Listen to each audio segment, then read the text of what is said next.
नमस्कार दोस्तों। आप सबका स्वागत है हमारे इस चैनल में जिसका नाम है सक्सेस विद अभिषेक।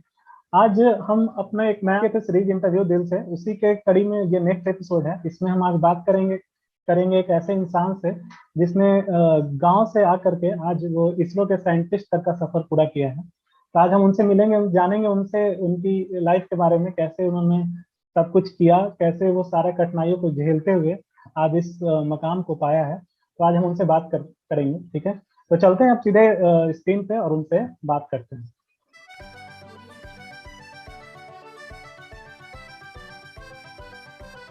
अपने इस चैनल पे सोनल कुमार जी का, जो इसरो में एक साइंटिस्ट है। बहुत बहुत स्वागत है आपका सर यहाँ पे। हम इनसे जानेंगे इनके स्ट्रगल के बारे में, कैसे कैसे इन्होंने इस मुकाम को हासिल किया है, कितनी कठिनाइयां झेली इन्होंने। ये सब चीज आज इनसे हम बात करेंगे, पूरी अच्छे से बात करेंगे सारा चीज पे।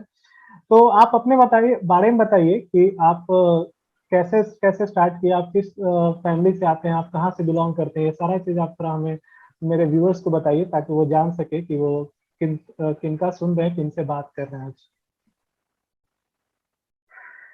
अ, अभिषेक जी, बहुत बहुत धन्यवाद अपने चैनल में स्वागत करने के लिए। और सभी दर्शकों को मेरा हेलो। तो आज हम बात करेंगे कि कहाँ, मतलब कैसे कैसे मैंने क्या क्या पढ़ाई करा, मेरा बैकग्राउंड क्या है, इन सब चीजों पे बात करूंगा। तो सबसे पहले तो मैं अपने स्कूलिंग के बारे में बताना चाहता हूँ। उससे पहले मैं बताना चाहूंगा कि मैं बिहार से हूँ, बिहार के भोजपुर जिले का रहने वाला हूँ। तो मेरी स्कूलिंग मेरी नानी घर से मनेर है, एक मनेर ब्लॉक है, पटना जिला के अंतर्गत में। तो वहां से मैंने स्कूलिंग 10th तक करा। उसके बाद आगे की पढ़ाई मैंने एन कॉलेज पटना से करा है, 12th up to 12th N college Patna से करा है। और साथ साथ में मैंने आईआईटी जेई और एआईटी की तैयारी करा था। लेकिन आईआईटी और आईआईटी में तो हुआ नहीं। तो फिर मुझे एआई अच्छा हो ट्रिपल गया। के रैंक पे मुझे हाँ, वो कह सकते हैं कि जो होता है अच्छा ही होता है, लेकिन कौन जानता है आईआईटी अगर होता तो कुछ और भी होता। ठीक है, बट जो भी हूँ सेटिस्फाइड हूँ।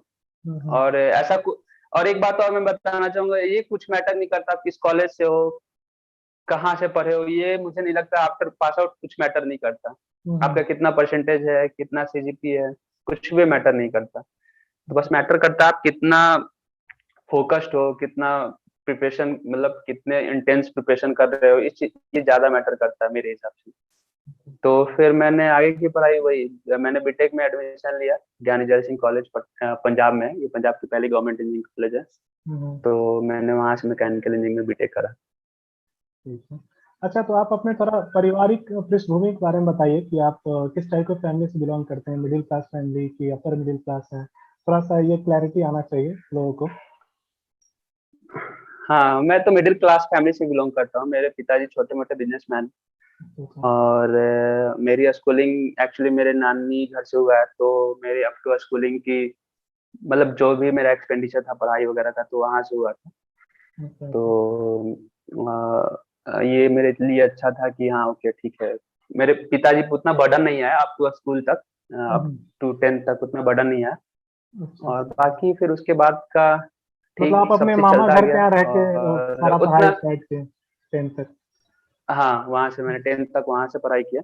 हम्म। और ठीक है, मैं मतलब ये चीज था मेरे दिमाग में बचपन से ही। मीन्स जब जब मुझे समझ में आ गई कि ओके मुझे दोनों चीज बैलेंस करना है, ज्यादा ऐसा नहीं कि मुझे ज्यादा खर्च भी करने पड़े और साथ साथ में मुझे स्टडी से भी कॉम्प्रोमाइज नहीं करना। तो ये दोनों चीज को बैलेंस करके चलना था। तो उसी के हम्म। अकॉर्डिंग मैंने करा और साथ आगे की पढ़ाई जारी रखी। अच्छा, ठीक है। तो आपने जब बीटेक कंप्लीट किया, आपने जैसे बताया कि आप शायद 2016 के पास आउट हैं, राइट। तो आपने जब बीटेक कंप्लीट किया तो उसके बाद आप कोई कैंपस में हाँ, बैठे या फिर आप डायरेक्ट गवर्नमेंट तैयारी में लग गए हैं? इसके बारे में थोड़ा बताइए। आ, सबसे पहले तो मैं ये बताऊंगा कि मैं बिहार से हूँ। तो बिहार में ये मानसिकता होती है कि हाँ, मतलब ज्यादातर गवर्नमेंट जॉब ही प्रिफर करते हैं लोग। लेकिन वो धीरे धीरे अब चेंज हो रहा है, ऐसा नहीं है कि वही चीज अभी भी बनी हुई है। वो लोगों को अब पता चल रहा है कि जितनी अपॉर्चुनिटीज गवर्नमेंट सेक्टर में, जितनी सिक्योरिटी गवर्नमेंट सेक्टर में, उतना ही उससे कहीं ज्यादा कॉर्पोरेट सेक्टर में भी है। तो ये चीजें अब पता चल रही है लोगों को। सबकी अपनी अपनी प्रॉज एंड कॉन्स तो हैं तो हर। मेरा, हाँ हाँ, तो पहले ये चीजें मतलब उतना एक्सपोजर नहीं था लोगों के पास। अब आपको भी पता होगा कि बहुत सारे लोग बाहर जा रहे हैं पढ़ने के लिए, मतलब हमेशा से ही जाते थे, तो लोगों को चीजें पता है और वो ये चीज आगे अपने आने वाले जनरेशन को ये चीजें बताते हैं कि ओके ठीक है, ऐसा नहीं है कि तुम गवर्नमेंट के लिए प्रिपरेशन करो, तुम इस चीज का प्रिपरेशन करो, ऐसे करो ऐसे करो। तो ये चीज है। तो एक तो वहां से था कि मुझे गवर्नमेंट जॉब में जाना है, क्योंकि पहले से ही मुझे ऐसा बताया जाता था, नहीं government job government job government job. और रही सही कमी मेरी पूरी होगी, मैंने बीटेक मैकेनिकल में करा है। तो मैकेनिकल में तो आज भी उतना स्कोप नहीं ही है, मीन्स है बट उतना नहीं है as compared to corporate other में थोड़ा ब्रांच। कम तो है ये मतलब चीज वहां स्टार्टिंग में। से भी आया कि मुझे गवर्नमेंट जॉब के लिए प्रिपरेशन करना हम्म है। हाँ, तो मैकेनिकल के लिए थोड़ा कम है स्टार्टिंग में। हम्म हम्म तो फिर जब मेरा बीटेक पूरा होने वाला था तो मैंने वहां से गेट का भी पेपर दिया था, तो ठीक ठाक रैंक आ गया था। तो फिर वहां से और कॉन्फिडेंस आया कि नहीं मैं तैयारी कर सकता हूँ। हम्म और कॉलेज से भी अपॉर्चुनिटी मिल रहा था और कुछ दोस्तों के रिकमेंडेशन से भी अपॉर्चुनिटी मिल रहा था, बट ठीक है, वही मुझे वहां पे वो डिसाइड करना था कि किस तरह से जाना है। तो ठीक है। और गवर्नमेंट जॉब तो समझ में आता है कि आपने गवर्नमेंट जॉब की तैयारी स्टार्ट की, पर ऐसा जो आप अभी जहाँ पहुंचे हैं कि आप साइंटिस्ट बन गए हैं इसरो में, तो क्या शुरू से था कि नहीं मुझे साइंटिस्ट बनना है और कुछ नहीं बनना है? इसके बारे में थोड़ा सा आप बताइए। हाँ, ये चीज के बारे में मैं बताना चाहूंगा अभिषेक जी। एक्चुअली मुझे नहीं लगता कोई कोई भी व्यक्ति ये सोच के प्रिपरेशन करता होगा कि मुझे साइंटिस्ट बनना है, ऐसा हम्म स्पेसिफिकली तो कोई नहीं सोचता होगा। क्योंकि एक्चुअली इसरो में जाने के लिए पहले आपको इंटरव्यू देना होगा, तो आप तो उसमें confident can be confident in that particular area कि हाँ हम्म आप रिटन क्वालिफाई कर सकते हो। हम्म बट इंटरव्यू जब आता है तो उसमें वो लक बेस्ड भी होता है। तो आप लक के बेसिस पे तो नहीं रह सकते हो, तो इसलिए मुझे नहीं लगता कि कोई व्यक्ति सिर्फ इसरो के साइंटिस्ट में बनना है इसके लिए प्रिपरेशन करता होगा।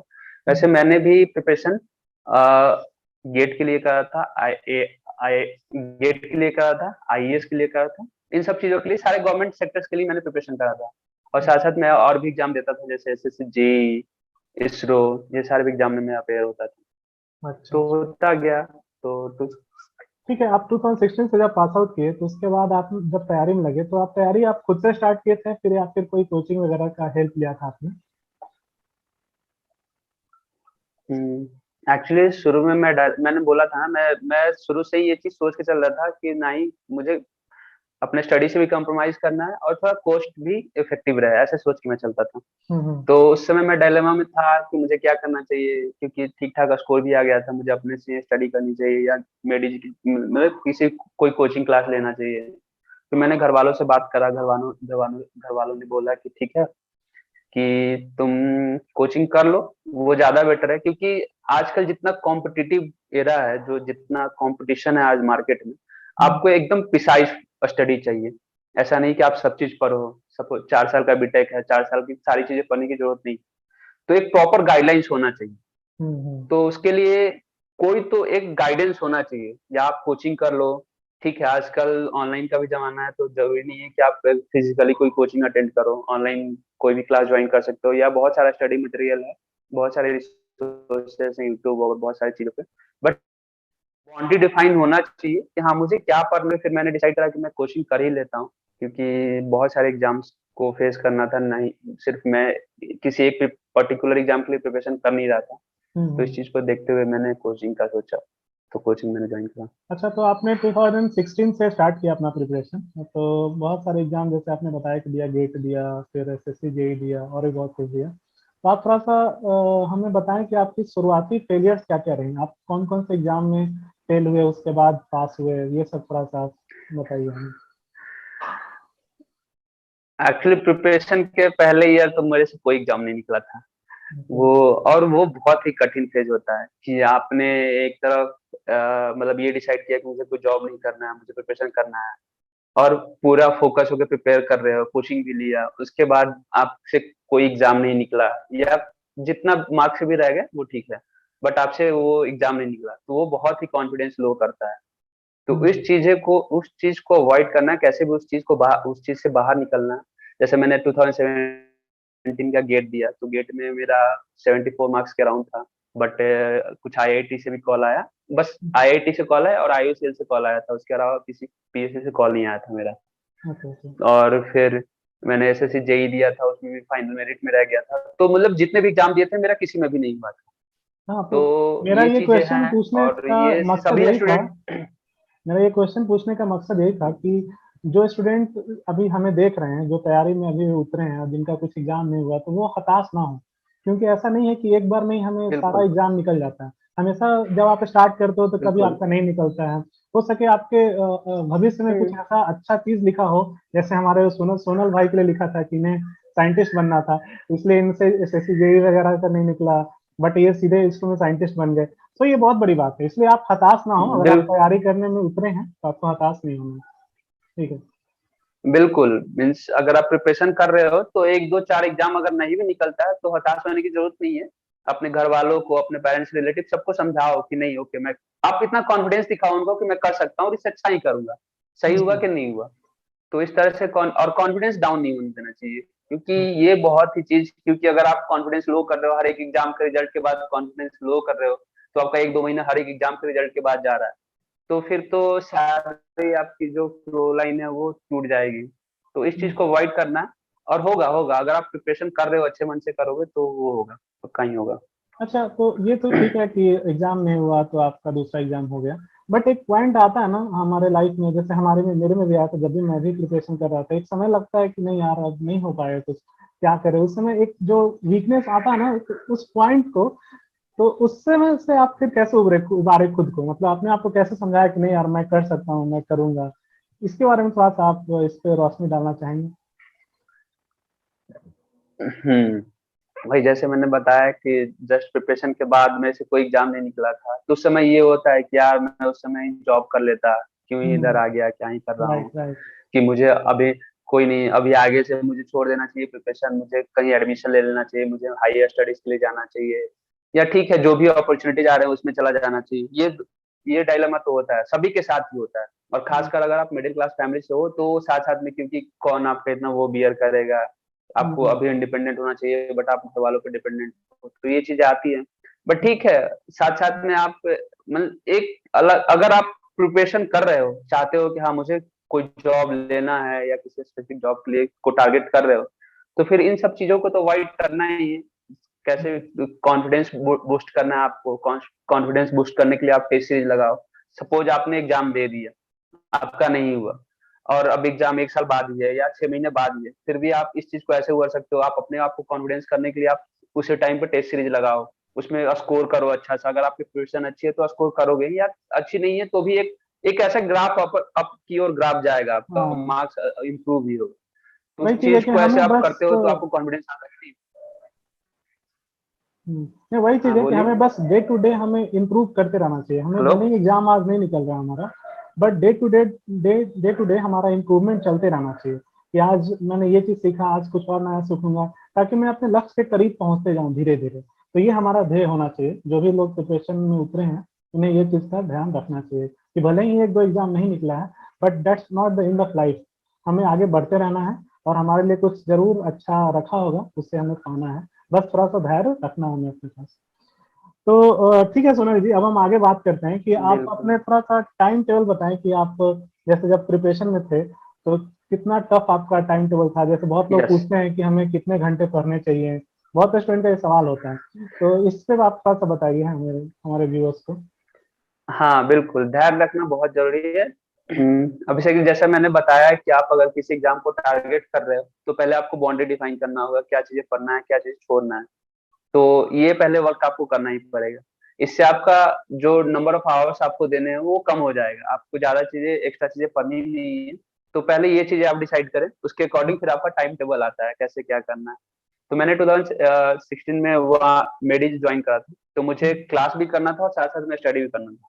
हम्म। तो जब तक मेरा क्लास होता था तो मैं ये टारगेट रखता था कि जहां जो भी आज पढ़ाई हुआ है या जहां तक मैंने पढ़ लिया वो एटलीस्ट सेम डे ही फिनिश कर लूं। ये मेरा टारगेट रहता था। और वीकेंड पे मेरा टारगेट रहता था कुछ क्वेश्चन लगाने का। तो मैं अपने आपके दर्शकों से यही कहना चाहूंगा कि ऐसा नहीं है कि आप दिन भर पढ़ते रहो, बट जो भी पढ़ो पहले आप, सबसे पहले आपको ये चीज डिसाइड करना है क्या पढ़ना है और क्या नहीं पढ़ना है। ठीक है, हम्म। इससे आपका स्टडी आवर कम होगा। ये स्मार्ट अगर काम करोगे तो डेफिनेटली आपका स्टडी आवर कम ही होगा। और एक चीज, रिवीजन सबसे जरूरी चीज है। और एक अपने नोट्स बनाना, शॉर्ट नोट्स बनाओ, जो चीजें में आप ज्यादा अटकते हो, जो चीजें आपको ज्यादा जुझाते हैं उस चीज का शॉर्ट नोट्स बनाओ। शॉर्ट नोट्स तो हर एक सब्जेक्ट हर एक टॉपिक का ही बनाना चाहिए, बट जो चीजें जो जहां आप ज्यादा फंसते हो उन चीजों का आप एक शॉर्ट नोट बनाओ और उसको बार बार रिवाइज करो। मीन्स जितना हो सके वो रिवाइज करो। तो शॉर्ट नोट पहले तो आप डिसाइड करो कि कितना क्या क्या पढ़ना है, देन शॉर्ट नोट्स, और देन प्रैक्टिस, वीकेंड पे प्रैक्टिस। ऐसे ये स्टडी, ये मेरा स्ट्रेटेजी था, और यही मैं आपके दर्शकों को भी यही रिकमेंड करना चाहूंगा, आप इस तरह से फॉलो करो। जैसे आप लोगों ने इनसे सुना कि ये कैसे कैसे पढ़ाई करते थे, क्या इनका स्टडी था, तो मैं यहाँ पे एक चीज क्लियर करना चाहूंगा कि ये तो जैसे कि गेट का तैयारी कर रहे थे, इसरो का तैयारी कर रहे थे, और भी बहुत सारे एग्जाम का तैयारी कर रहे थे, तो इन्होंने अपना स्ट्रेटजी बताया। बट ये स्ट्रेटजी जो है कि पढ़ाई करना, हमें अपना बाउंड्री डिफाइन करना है कि कितना पढ़ना है जिससे एग्जाम निकल जाए, वो हर एग्जाम के लिए अप्लाई होता है। चाहे आप एसएससी कर रहे हो, आप बैंक का कर रहे हो, आप किसी चीज का तैयारी कर रहे हो, आप यूपीएससी दे रहे हो, आप कुछ भी दे रहे हो, आपको अपना बाउंड्री डिफाइन करना बहुत जरूरी है।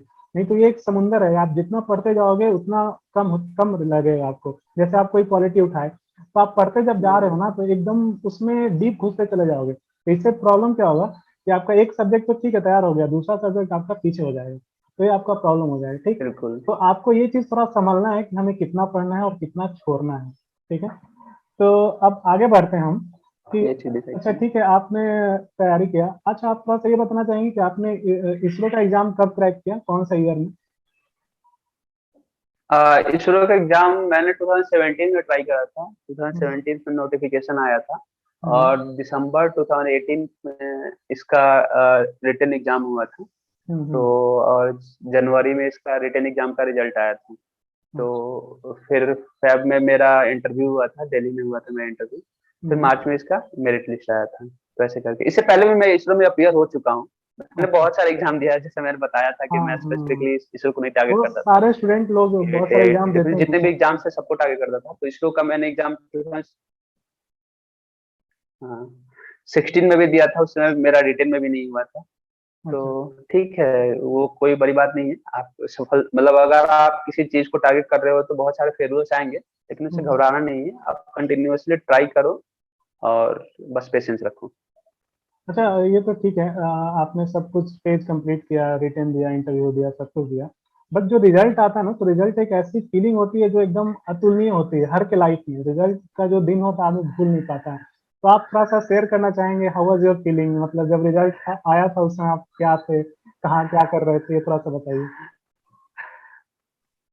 उस फीलिंग को तो फिर से नहीं जिया जा सकता जैसा मैं सोचता हूँ। मीन्स वो that can not be explain. Means hmm, you can feel that feeling only, you can hmm, not explain that. तो ऐसा था। तो जब मेरा रिजल्ट आया, मैं अपने मतलब उस समय भी प्रिपरेशन चल ही रहा था, तो मैं अपना बैठा हुआ था। मेरा एक दोस्त आके बोला कि इसरो का रिजल्ट आया, तुम एक नाम है उसमें, टोटल 35 कैंडिडेट शॉर्टलिस्ट हुए थे मैकेनिकल में, ओके, तो उसमें एक नाम है सोनल कुमार। तो पहले तो मुझे लगा कि जो रिटन एग्जाम था उसमें भी सोनल कुमार एक ही था। मीन्स मुझे ऐसा लगा था, और मेरा नाम बहुत रेयर ही है। तो हाँ, फिर मैंने सोचा कि हाँ मेरा ही हो सकता है। फिर मैं अपना रिजल्ट खोल के देख रहा हूँ, कम से कम 5 बार मैंने नाम मिलाया, मैं अपना रोल नंबर मिला रहा हूँ, बहुत रिपीटेडली कर रहा था। नाम हाँ, रोल नंबर, नाम रोल नंबर, मेरा ही है, मेरा ही है।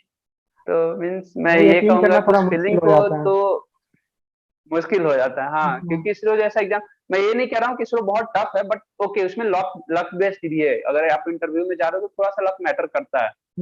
आपने दो लोगों ने सेम सेम रिप्लाई दिया, दोनों को अलग अलग मार्क्स मिले, और आप अगर मेरिट लिस्ट देखे हुए तो point point two point one ऐसे करके मेरिट में वो रहता है, आपका वो नाम तो होगा। रहता है। मीन्स तो इतने एक्चुअली क्या है ना शॉर्टलिस्ट होते सोनल, हैं। कि जो भी तो फिर एग्जाम का वो रिजल्ट आता है फीलिंग ना, तो आदमी तो मतलब एकदम घबराया रहता है उस समय जब रिजल्ट आने वाला होता है। तो चाहे कोई भी हो, अगर कोई एमपीएस का भी एग्जाम दे रहा है, जो ग्रुप डी का एग्जाम दे रहा है, तो उसमें हाँ, वो पागलपन वही रहता है कि रिजल्ट आने वाला है, क्या होगा नहीं होगा। तो वही मैं जानना चाह रहा था। बिल्कुल।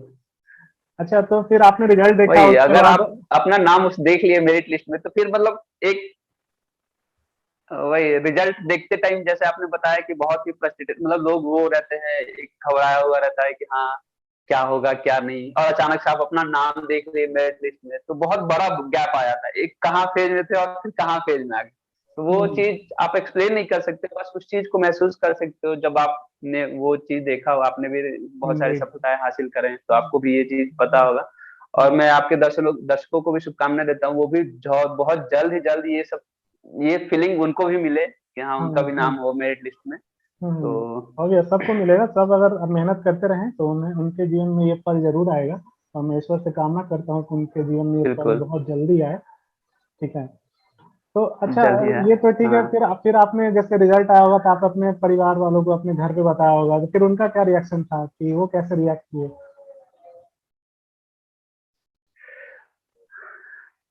मीन्स उन लोगों को लग रहा था कि ओके सही में तुम साइंटिस्ट बन गए, ऐसा एक्सप्रेशन था सब। पहले तो सब किसी को विश्वास ही नहीं हो रहा था कि हाँ ऐसा एक्चुअली साइंटिस्ट कोई पोस्ट नहीं होना चाहिए मेरे हिसाब से। तो वो लोग यही बोल रहे थे कि सही में हो या तुम अपना नाम देखो, अपना रिजल्ट भेजो। सारे लोग जिनको भी बताया था वो मुझसे ये बोले थे तुम अपना नाम और रोल नंबर भेजो, वो लोग भी देखना चाहते थे कि हाँ ओके सही में है रिजल्ट। तो बहुत बड़ी बात थी और मेरे घर वालों के लिए तो बहुत ही बड़ी बात थी, क्योंकि ठीक है मतलब अ, था 1 साल 2 साल का स्ट्रगल था मेरा भी। तो ठीक है अच्छा था बहुत। घर वालों का तो रिएक्शन कहना ही नहीं, मतलब वो अल्टीमेट। और दोस्तों का भी बहुत। एक चीज है अभिषेक जी, मैं ये भी चीज आप ये चीज बताना चाहता हूँ कि जब आप कोई प्रिपरेशन कर रहे हो ना तो आपको सभी का जरूरत पड़ता है, मेरे हिसाब से। आपके दोस्त, आपके रिलेटिव्स, आपके घर वाले। तो ये सारे लोगों का आपके साथ आपका सपोर्ट, उनका सपोर्ट होना चाहिए आपको। क्योंकि जैसा आपने भी एक्सपीरियंस करा होगा, जब आप प्रिपेयर कर रहे हो, आप एग्जाम दे रहे हो, आप अगर एग्जाम क्लियर नहीं हो रहा होगा तो फिर इधर उधर के लोग लोग आते हैं, बोलते हैं आपसे क्या कर रहे हो तुमको ये कर लेना चाहिए था, उस समय कर लेना चाहिए।